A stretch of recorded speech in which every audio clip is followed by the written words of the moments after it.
من آن یخم که از آتش گذشت و آب نشد، دعای یک لب مستم که مستجاب نشد. من آن گلم که در آتش دمید و پرپر شد، به شکل اشک در آمد ولی گلاب نشد.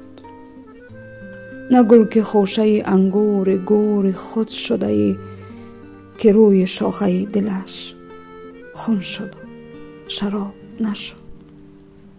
پیامبری که به شوق رسالت ابدی درون غار فنا گشت و انتخاب نشد. نه من که بال هزاران چو من به خون غلطید، ولی بنای قفس در جهان خراب نشد. به خواب رفت جهان آنچنان که تا به ابد